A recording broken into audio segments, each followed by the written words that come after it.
صدري ويسر لي أمري واحلل عقدة من لساني يفقهوا قولي اللهم ثبتنا عند الموت بلا إله إلا الله اللهم اجعلنا من الذين آمنوا وعملوا الصالحات وتواصوا بالحق وتواصوا بالصبر آمين يا رب العالمين। এই খুতবায় সর্বপ্রথম আমি আপনাদের সাথে একটি শব্দের অর্থ শেয়ার করতে চাই, যার সাধারণ অনুবাদ করা হয় দুর্ঘটনা বা বিপদ। এর জন্য কোরআনের শব্দ হলো মুসিবাহ। আপনারা যারা ভারতীয় উপমহাদেশের, অনেকেই হয়তো মুসিবত শব্দটি ব্যবহার করে থাকেন, আর কোনো দুর্ঘটনা বা বিপদ আপদ বোঝাতে এটি ব্যবহার করা হয়। শব্দটি নির্গত হয়েছে আরবি শব্দ আসাবা থেকে, কোনো লক্ষ্যে আঘাত হানা বা কোনো লক্ষ্যকে সঠিকভাবে আঘাত করা। কোরআন খুব কৌশলগত উপায়ে অন্য শব্দ কারিসা, যা দিয়েও দুর্ঘটনা বা ট্র্যাজেডি বোঝানো হয়, এই শব্দটা ব্যবহার করার পরিবর্তে মুসিবা শব্দটি ব্যবহার করেছে। এই মুসিবা শব্দটি ব্যবহার করার মাধ্যমে কোরআন ইঙ্গিত করছে যে বিপদ আপদে আঘাত হানুক না কেন তা আসলে একটি লক্ষ্যে আঘাত হেনেছে। তাই যে বিপদই ঘটুক না কেন তা আসলে অপ্রত্যাশিত কোনো ঘটনা নয়। এই ঘটনাটি আমার সাথে কেন ঘটলো এমন প্রশ্ন করা অর্থহীন, কারণ এই ঘটনাটি আপনার সাথেই ঘটার কথা ছিল। আবার যদি প্রশ্ন করেন এখন কেন ঘটলো, উত্তর হলো অন্য কোনো সময় এটি ঘটার কথা ছিল না। তা আমাদের জীবনে যেসব বিপদ আপদ ঘটে তার জন্য কোরআনে এমনই একটি পরিভাষা ব্যবহার করা হয়েছে, আর জীবন এ ধরনের মুসিবতে পরিপূর্ণ। আল্লাহ আযজা ওয়া জাল্লা বলেন, লাকাদ খলাকনাল ইনসানা ফি কাবাদ, নিঃসন্দেহে আমি মানুষকে সৃষ্টি করেছি কষ্ট ক্লেশের মধ্যে। তাই এমনটি আসলে মানব জীবনের একটা অংশ। প্রসঙ্গত এই সমস্ত মুসিবতের প্রকৃতি কেমন? একদিকে আমরা শুধু প্রাকৃতিক দুর্যোগ যেমন ঘূর্ণিঝড়, ভূমিকম্প, আগ্নেয়গিরির অগ্নুৎপাত, টর্নেডো বা হারিকেন নিয়েও কথা বলছি না, এগুলোও বিপদ। যেমন আল্লাহ সুবহানাহু ওয়া তাআলা অন্যত্র বলছেন, মা আসাবা মিন মুসিবাতিন ফিল আরদ, পৃথিবী এবং ব্যক্তিগতভাবে তোমাদের উপর কোনো বিপদ আসে না, কিন্তু তা জগৎ সৃষ্টির পূর্বেই কিতাবে লিপিবদ্ধ আছে। মানুষের জীবনে শুধু এই এক ধরনের বিপদই আসে না। ভূমিকম্প যে শুধু কোনো দ্বীপে বা দেশে আঘাত হানে তাই নয়, আমাদের নিজেদের ভেতরেও ভূমিকম্প ঘটতে পারে। ফি আনফুসিকুম, তোমাদের নিজেদের ভিতরে স্বামী বা স্ত্রীর মাঝে বিশাল দুর্যোগ দেখা দিতে পারে, ছেলে মেয়ে বা মাতা পিতার মাঝেও এই দুর্যোগ দেখা দিতে পারে, অথবা এমন কারো মাঝে যে কঠিন কোনো পারিবারিক ঝামেলায় জড়িয়ে আছেন। এমন অনেক মানুষ আছেন যারা অর্থনৈতিক সমস্যায় জর্জরিত, অনেক মানুষ নানা ধরনের ভয়ঙ্কর মানসিক বা শারীরিক সমস্যায় জড়িয়ে আছেন। মোট কথা, মানুষের বিপদ মুসিবতের কোনো অন্ত নেই। এখানে যে বিষয়টি আমি ফোকাস করতে চাই তা হলো বিপদ মুসিবত মোকাবেলার ক্ষেত্রে আমাদের ইমানের ভূমিকা আসলে কি। আমরা যে আল্লাহর উপর বিশ্বাস করি তা বিপদ মোকাবেলায় কিভাবে আমাদেরকে সাহায্য করে। একজন বিশ্বাসী হিসেবে বিপদ মুসিবতে পতিত হলে কেমন প্রতিক্রিয়া দেখাবো, আর এটা আসলে নির্ভর করে আল্লাহর সাথে সম্পর্ক থাকা বলতে কি বোঝায় তার উপলব্ধির মাত্রার উপরে। প্রথমে আমি যে বিষয়টা শেয়ার করতে চাই তা হলো দুই ধরনের খারাপ পরিস্থিতির পার্থক্য নিরূপণের ক্ষেত্রে কোরআন খুবই প্রজ্ঞার পরিচয় দিয়েছে। এক ধরনের খারাপ পরিস্থিতি যেটা দেখতে খারাপ মনে হয়, যা কিনা সম্পূর্ণরূপে আপনার নিয়ন্ত্রণের বাইরে, এমন পরিস্থিতিতে আপনার কিছুই করার থাকে না।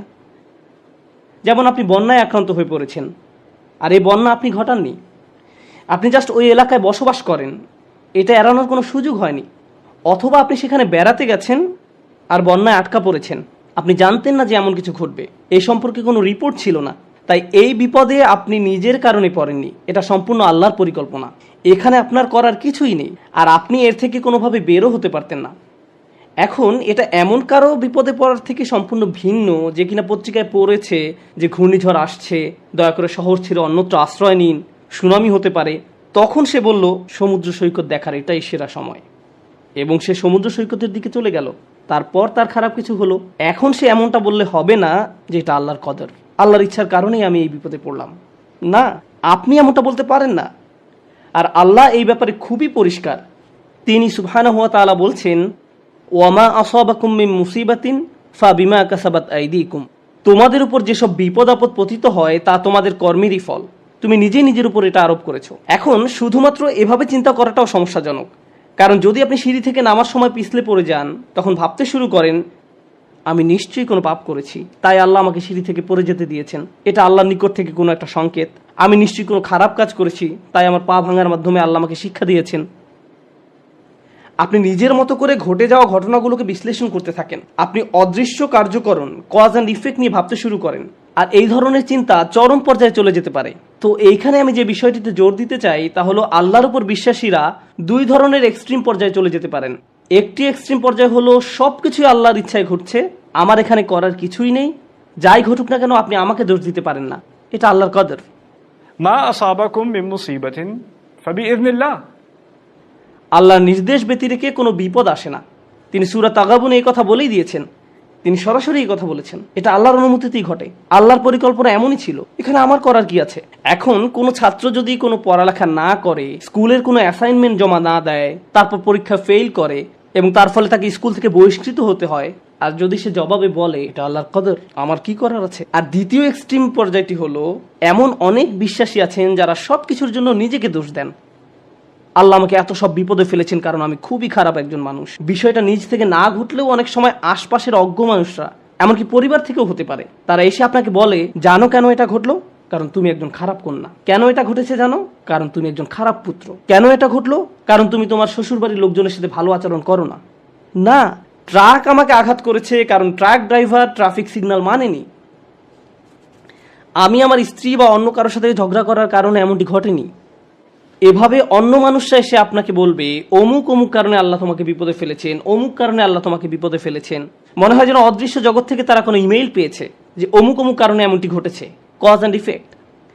তো এই রকমের দুই ধরনের এক্সট্রিম চিন্তা পদ্ধতি আছে। এখন কোরআন কি করে? কোরআন সবকিছুর মতো এখানেও ভারসাম্য দান করে। প্রসঙ্গত, এই ভারসাম্যপূর্ণ উপলব্ধি যদি আপনার না থাকে, জীবনের অনেক কিছুই তাহলে মেলাতে পারবেন না। কোরআনের এই কথায়, আলা বিযিকরিল্লাহি তাতমাইন্নুল কুলুব, আল্লাহর জিকির দ্বারা অন্তরসমূহ শান্তি লাভ করে, এটা অন্য একটা অর্থ দান করে। প্রকৃতপক্ষে আল্লাহর চূড়ান্ত জিকির তথা জিক্রুল্লাহ হলো আল্লাহর কিতাব। আর আল্লাহর কিতাব, তাই আমি যুক্তি দেখাবো, আপনি যদি জীবনের সমস্যাগুলোকে কোরআনের আলোকে বুঝতে ব্যর্থ হন, তাহলে সুবহানাল্লাহ, আলহামদুলিল্লাহ জিকির করা সত্ত্বেও আপনার অন্তরে প্রশান্তি পাবেন না। আপনি যদি আন্তরিক হন, ইনশাআল্লাহ প্রশান্তি পাবেন। কিন্তু এখানে উদ্দেশ্য হলো এই ব্যাপারটা সঠিকভাবে উপলব্ধি করা যে আল্লাহ কিভাবে আমাদের সাথে আচরণ করেন। তাই আমি এই সম্পর্কে আপনাদের সাথে কিছু কথা শেয়ার করতে চাই। এখন নিজেকে দোষ দেওয়ার ক্ষেত্রে কোন জায়গায় আমরা দাগ টানবো, কিভাবে বুঝবো যে এটা আল্লাহর পক্ষ থেকে আর এটা আমার দোষ? এই দাগটা আপনি কোথায় টানবেন? বস্তুগত জগতে এটা বোঝা খুবই সহজ। বস্তুগত জগৎ বলতে আমি কি বোঝাচ্ছি, যেমন আমার গাড়িতে যদি আমি গ্যাসোলিন দেওয়ার পরিবর্তে পানি দেই, তারপর এটা না চলে, তখন পরিষ্কারভাবে আমি বলতে পারি না যে এটা আল্লাহর পরিকল্পনা। অথবা আপনি যদি সবসময় জাঙ্ক ফুড খেতে থাকেন, মিষ্টি জাতীয় খাবার সবসময় খেতে থাকেন, তারপর ৪৫ বছর বয়সে ডায়াবেটিসে আক্রান্ত হন, তখন আপনি বলতে পারেন না, ইয়া আল্লাহ, আমি কি বিপদে পড়ে গেলাম, এটা আল্লাহর পক্ষ থেকে পরীক্ষা। না, এটা আপনার মন্দ খাদ্যাভ্যাসের পরীক্ষা। আপনি শশা না খেয়ে সুইস রোল খেতেন, বা এরকম যাই খেতেন না কেন, আপনি জাঙ্ক ফুড খেতেন, তাই এমনটা ঘটেছে। সুতরাং বস্তুগত জগতে কমন সেন্স দিয়ে সবাই কারণ এবং ফলাফল বুঝতে পারে। নৈতিক জগতে আপনি সালাত মিস করলেন কারণ দেরিতে ঘুম থেকে জেগেছেন, ফজর নামাজ পড়তে পারেননি, এখন দেরিতে পড়েছেন। একই দিনে আপনার একটা চাকরির ইন্টারভিউ ছিল, ইন্টারভিউ ভালো হয়নি, তখন আপনি ভাবতে থাকলেন এমনটি ঘটেছে কারণ আমি সালাত মিস করেছি।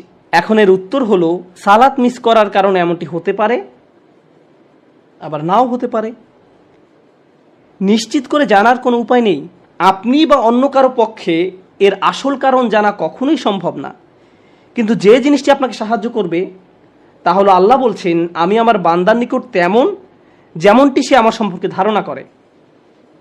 আপনি যদি ধারণা করেন নামাজ মিস করার কারণে আল্লাহ আপনার উপর প্রতিশোধ নিয়েছেন, তাহলে আপনার নিকট আল্লাহ তেমনই। কিন্তু আপনি যদি এভাবে চিন্তা করেন যে আমি আমার যথাসাধ্য চেষ্টা করেছি, ইন্টারভিউতে ভালো উত্তর দিয়েছি, এটা সম্ভবত আমার জন্য ভালো চাকরি নয়, যদি ভালো চাকরি হতো তাহলে আল্লাহ আমার জন্য এর ব্যবস্থা করে দিতেন। এখন আপনার যদি এই দৃষ্টিভঙ্গি থাকে, তাহলে আপনার সকল ভুল ত্রুটি সত্ত্বেও আল্লাহ আপনার নিকট তেমনই। আমাদের দায়িত্ব হলো, যখন আমরা ভুল করি তখন ইস্তেগফার করা। আল্লাহর প্রতিশোধের জন্য অপেক্ষা করা আমাদের কাজ নয়। ব্যাপারটা বুঝতে চেষ্টা করুন। আমাদের কাজ এটা নয় যে আমি তো পাপ করে ফেলেছি, এখন আল্লাহ কোনো না কোনোভাবে আমাকে শাস্তি দিবেন। এজন্যই আল্লাহ বলছেন, অমা আসাবাকুম মিন মুসিবাতিন ফাবিমা কাসাবাত আইদিকুম, তোমাদের উপর যেসব বিপদ আপদ পতিত হয় তা তোমাদের কর্মেরই ফল। তোমরাই তোমাদের দুই হাতে এটা অর্জন করেছো, তুমি নিজেই নিজের জন্য এটা ক্রয় করেছো। এমনকি আধ্যাত্মিক জগতেও আমাদের কর্মের কারণে আমাদের উপর বিভিন্ন বিপদ আপদ পতিত হতে পারে। যেমন আপনি যদি ক্রমাগত মাতা পিতার সাথে খারাপ আচরণ করতে থাকেন এবং আপনার উপর কোনো মুসিবত আরোপিত হয়, এতে সম্ভবত কোনো কানেকশন রয়েছে। এই সমস্ত ক্ষেত্রে আল্লাহ কি করেন? ওয়ায়াফু আন কাসীর, এবং তিনি তোমাদের গুনাহ ক্ষমা করে দেন। বস্তুগত জগতে আপনি যদি 2 তলার ছাদ থেকে লাফ দেন, ফলাফল ভোগ করতে হবে। আল্লাহ বলবেন না যে এইবার আমি তোমার পা ভাঙবো না, না না, যা ঘটার তা ঘটবে। আগুনে যদি হাত রাখেন তা পোড়া যাবেই। আল্লাহ বলবেন না যে তুমি তো আজকে ফজর নামাজ পড়েছো, তোমার হাত পুড়বে না, এমনটা ঘটবে না। কিন্তু যখন আধ্যাত্মিক জগতের কথা আসে, তিনি বলছেন ওয়ায়াফু আন কাসির, তিনি সাথে সাথেই প্রতিশোধ নেন না। আল্লাহ এভাবেই আমাদের সাথে আচরণ করেন, ওয়ায়াফু আন কাসির। এই ব্যাপারটা আমাদের মনের মাঝে গেঁথে নিতে হবে। যে কারণে আমি আজ এই আলোচনা সূত্রপাত করলাম তা হলো, আমাদের উম্মায় প্রতিদিন যে আধ্যাত্মিক অপরাধটি সংঘটিত হয়, তা হয় একজন স্নেহের মানুষের হাতে অন্য একজন স্নেহের মানুষের, পিতামাতা, স্বামী স্ত্রী। কখনো কখনো আমরা আমাদের স্নেহের মানুষদের সবচেয়ে জঘন্য কথাটা বলে বসি। মাঝে মাঝে আমরা সেসব কথা বলি আল্লাহর নামে। তুমি যা করছো তার জন্য আল্লাহ তোমাকে শাস্তি দেবেন, একদিন তোমাকে বিচারের কাঠগড়ায় দাঁড়াতে হবে। তুমি যা করছো তা আল্লাহ কোনোদিন ক্ষমা করবেন না। মা তার সন্তানকে এভাবে বলে, স্ত্রী স্বামীকে বলে, ভাই বোন একে অপরকে বলে। মনে হয় যেন আল্লাহ কোনো রাগান্বিত অস্ত্র যা আপনি যে কোনো সময় প্রয়োগ করতে পারেন। কারণ কারো উপরে আপনি অসন্তুষ্ট, তাই আল্লাহ অবশ্যই তার উপর অসন্তুষ্ট, এবং আপনি এভাবে আল্লাহকে ব্যবহার করতে পারেন। এটা আমাদের স্থান নয়। অনেক মানুষের ক্ষেত্রে তারা এই ধরনের কথা এত বেশিবার শুনেছে যে তারা আল্লাহর নিকট থেকে অনেক দূরে সরে গিয়েছে। তারা তাদের প্রিয় মানুষগুলোর কাছ থেকে এমন কথা শুনেছে। একটা শিশু তার মা বাবার কাছ থেকে এমন কথা সব সময় শুনে এসেছে, নামাজ না পড়লে আল্লাহ তোমাকে শাস্তি দেবেন, নামাজ না পড়লে আল্লাহ তোমাকে শাস্তি দেবেন, এই বিস্কুট খাওয়ার কারণে আল্লাহ খুবই রাগান্বিত, সব সময় আল্লাহ রাগ করবেন, আল্লাহ রাগ করবেন, আল্লাহ রাগ করবেন। এই ছেলেটি যখন 16-17 বছর বয়সে পৌঁছায়, সে আল্লাহর সাথে তখন আর কোনো সম্পর্ক রাখে না। যখন সে শুনে আল্লাহ দয়ালু, ক্ষমাশীল, তার তখন এই কথা বিশ্বাস করতে কষ্ট হয়। কারণ আল্লাহ সুবহানাহু ওয়া তাআলা সম্পর্কে এমন ধারণা নিয়ে সে বড় হয়নি। তার কাছে মনে হয় প্রতিবার সে আল্লাহর কারণেই সমস্যায় পতিত হয়েছে। তারপর এই পিতামাতাই বলেন, আমরা তো এই ছেলেকে ছোটবেলা থেকেই ইসলাম শিখাচ্ছি, আমি জানি না কেন সে ইসলাম থেকে দূরে সরে যাচ্ছে। কিন্তু কোন আল্লাহ সম্পর্কে আপনি তাকে শিক্ষা দিয়েছেন? একজন রাগান্বিত আল্লাহ, এমন আল্লাহ যিনি শুধু শাস্তিই দিতে চান। অথচ আল্লাহ বলছেন মা ইয়াফআলুল্লাহু বিআযাবিকুম, তোমাদের শাস্তি দিয়ে আল্লাহ কি করবেন? আল্লাহ নিজেই এই কথা বলছেন, তোমাদের পিছনে লেগে আল্লাহ কি করবেন? তাই মানুষ খারাপ পরিস্থিতিতে পড়লেই মনে করে আল্লাহ তাদের শাস্তি দিচ্ছেন, আল্লাহ তাদের কষ্ট দিচ্ছেন। তার এমন পরিস্থিতি আল্লাহ তৈরি করেছেন, আল্লাহ তাদের কষ্ট দিচ্ছেন। আমার এক কলিগ আমাকে একটা কথা মনে করিয়ে দিয়েছিলেন। মালয়েশিয়া আসার সময় কোত্থেকে হঠাৎ করে, এমনটা আগে কখনো হয়নি, আমার টনসিলে ব্যাকটেরিয়ার আক্রমণ ঘটে। এটা এমনভাবে ফুলে গিয়েছিল যে আমার গলার অর্ধেকটা ব্লক হয়ে গিয়েছিল। আমার কাছে মনে হয়েছিল একটি নাকের ছিদ্র বন্ধ হয়ে আমি যেন ডুবে যাচ্ছি। আমি তখন আবুধাবি থেকে এখানে আসার মাঝপথে বিমানে ছিলাম। বিমান থেকে নেমে দ্রুত একটা ক্লিনিকে গেলাম। তারা বলল তোমাকে অমুক অমুক ভারী চিকিৎসা নিতে হবে। এখানে আসার পর আমাকে অপারেশন করার পরামর্শ দেওয়া হলো। ভাবতে লাগলাম কী হচ্ছে এসব। ডাক্তার বলল এমন ঘটনা একেবারেই ঘটে না। ব্যাপারটা আসলেই অদ্ভুত। আমার 30 বছরের ক্যারিয়ারে শুধু আরও একবার এমন ঘটনা দেখেছি। তো আমি হাসপাতালের বেডে শুয়ে আছি আর অপারেশনের জন্য অপেক্ষা করছি। তখন আমার এক কলিগ আমাকে মনে করিয়ে দিল যে এই মুহূর্তে তোমার জন্য এটাই শ্রেষ্ঠ জায়গা। এই মুহূর্তে হাসপাতালের এই বিছানাই তোমার জন্য সর্বোত্তম জায়গা। এটাই তোমার জন্য আল্লাহর পরিকল্পনা। আমি ভাবতে লাগলাম আমাকে অমুক অমুক প্রোগ্রাম বাতিল করতে হবে, অমুক অমুক জায়গায় যেতে পারবো না, পরিস্থিতি কিভাবে মোকাবেলা করব, অমুক ক্যালেন্ডার, অমুক মিটিংয়ের কি হবে। এত দূর থেকে আসলাম প্রোগ্রামগুলো করার জন্য। তারপর হঠাৎ করে আমার কলিগের এই কথা আমার সব কিছু শান্ত করে দিল। হ্যাঁ, এখানেই আমার থাকার কথা, এর চেয়ে ভালো কোনো জায়গা হতে পারে না। কারণ হাসপাতালে আসার পরিকল্পনাটি তো আমার নয়, এটা আল্লাহ আজ্জা জাল্লার পরিকল্পনা। আমাদের আল্লাহর এমন কাছাকাছি থাকতে হবে যে আল্লাহ যখনই আমাদের জন্য যে পরিকল্পনাই করেন না কেন, আমাদের প্রতি তার ভালোবাসার কারণেই এমনটি করেন। আল্লাহ আজ্জা জাল্লা তার বান্দাদের ভালোবাসেন, তিনি তাদের জন্য সবচেয়ে ভালোটাই পছন্দ করেন। আমরা আমাদের নিজেদের যতটা ভালোবাসতে পারি, আল্লাহ আমাদের তার চেয়েও বেশি ভালোবাসেন। আমরা নিজেদের যতটা যত্ন নিতে পারবো, আল্লাহ তার চেয়েও বেশি যত্ন নিয়ে থাকেন। আমরা যখন এই বিষয়টা ভুলে যাই তখন হেদায়েত হারিয়ে যায়। একই বিষয়ে সূরা তাগাবুনে আল্লাহ বলছেন ওমা ইউমিন বিল্লাহি ইয়াহদি কলবাহু, আল্লাহর নির্দেশ ব্যতিরেকে কোনো বিপদ আসে না, এবং যে আল্লাহর প্রতি বিশ্বাস করে সেই বিপদের সময়, কারণ আপনি তো এমনিতেই আল্লাহকে বিশ্বাস করেন, যখন মুসিবতে পড়েন কেবল তখনই প্রশ্ন করতে শুরু করেন, আল্লাহ কেন আমার সাথে এমনটি করছেন? ঠিক সে সময়ের জন্য আল্লাহ ওমা ইউমিন বিল্লাহ এই বাক্যটা ব্যবহার করেছেন। যে কেউ সত্যিকার অর্থে আল্লাহকে বিশ্বাস করে, হ্যাঁ, আপনি সব সময় বলেন আল্লাহ রহমান, আপনি কি আসলে অনুভব করেন আল্লাহ রহমান? না, এই মুহূর্তে তিনি সম্ভবত জুন্তিকম, এই মুহূর্তে তিনি সম্ভবত সেই সত্তা যিনি প্রতিশোধ নিয়ে থাকেন। এখন সম্ভবত তিনি আল জব্বার আর রহমান নন। লক্ষ্য করেছেন, যখন বিপদে পড়েন তখন আর রহমানের উপর আপনার ঈমান হারিয়ে যায়। আল্লাহ বলছেন, সে সময় তুমি যদি আর রহমানের উপর ঈমান রাখতে পারো, তিনি নিজেকে তোমার নিকট আর রহমান হিসেবে উপস্থাপন করেছেন, সেই মুহূর্তে তুমি যদি তা করতে পারো, তাহলে আল্লাহ তোমাকে কি উপহার দিবেন? এটাই আমার খুতবার উপসংহার, যে আল্লাহ আমাদের কি উপহার দিবেন। আমি স্বাস্থ্য চাই, অসুস্থতা থেকে সুস্থ হতে চাই, আমি চাকরি চাই, আমি টাকা চাই, আমি উত্তম পারিবারিক অবস্থা চাই, আমি বর্তমান অবস্থা এড়াতে চাই, আমি চাই অন্য মানুষ যেন আমাকে কোনো কষ্ট না দেয়, আমি চাই মানুষ যেন আমাকে নিয়ে কথা না বলে। যেটাই হোক না কেন, কিছু একটা আপনাকে খুব বিরক্ত করছে। আপনি ভাবছেন, ইস, যদি এই সমস্যাটা পার করতে পারতাম, জীবন মনে হয় প্রশান্তিতে পরিপূর্ণ হয়ে যেত। আমাদের সবারই জীবনে কোনো না কোনো সমস্যা রয়েছে যা আমাদের শান্তিতে ঘুমাতে দেয় না। আর আমরা ভাবতে থাকি, ওহ ভাই, যদি এই সমস্যাটা চলে যেত অনেক ভালো থাকতাম। কিন্তু জানেন কি হয়? যদি এই সমস্যাটা চলে যায়, পরবর্তীতে আরেকটা এসে হাজির হয়। আর যখন নতুন সমস্যা এসে দেখা দেয়, আপনি ভাবেন পূর্বের সমস্যাটা আরও সহজ ছিল। এটা তো অনেক বড় সমস্যা। আপনি যদি আল্লাহর উপর ভরসা রাখতে পারেন, আল্লাহ আপনাকে কি দিবেন? তিনি আপনার সমস্যা শেষ করে দেন না। এই পৃথিবীর জীবনে আপনি কখনো সমস্যা ছাড়া থাকতে পারবেন না। যদি সমস্যা চলে যেত, তাহলে ইয়াকুব আলাইহিস সালামের জন্য আমাদের তুলনায় অনেক আগেই সেটা দূর হয়ে যেত। যদি ঈমান থাকার মানে হয় আপনার কোনো সমস্যা থাকবে না, তাহলে মরিয়ম আলাইহিস সালামের কোনো সমস্যা থাকা উচিত ছিল না। রাসূল সাল্লাল্লাহু আলাইহি সাল্লামেরও কোনো সমস্যা থাকার কথা ছিল না। আল্লাহর কাছাকাছি মানুষদের জীবনী পড়লে আপনি দেখবেন তাদের জীবন ছিল সমস্যায় পরিপূর্ণ, বড় বড় সমস্যা। আর আপনি শুধু এই সমস্যাগুলোর কথাই পড়ছেন। আপনি পড়ছেন তারা কিভাবে একটা সমস্যা থেকে আরেকটা সমস্যা জীবন অতিবাহিত করে গেছেন। আল্লাহর একজন মহান রসুল ছিলেন ইউসুফ আলাইহিস সালাম। তার জীবনের দিকে তাকালে দেখবেন ছোটবেলা থেকেই তিনি সমস্যায় আক্রান্ত ছিলেন। তাহলে আমি এই প্রশ্নটি বারবার করছি, আল্লাহ তাহলে আপনাকে কি দিচ্ছেন? আপনার জীবনের অতি ভয়াবহ সমস্যার সময় যখন আল্লাহর উপর পূর্ণ বিশ্বাস রাখেন, এর বিনিময়ে আল্লাহর কাছ থেকে কি পাবেন? যখন মানুষ আপনাকে বলতে থাকে আল্লাহ তোমাকে অপছন্দ করেন, তাই তোমার জীবনে এসব ঘটছে, বিপরীতে আপনিও ভাবতে শুরু করে দেন আল্লাহ মনে হয় আমাকে শাস্তি দিচ্ছেন, তাই আমার জীবনে এসব বিপদ আপদ ঘটছে।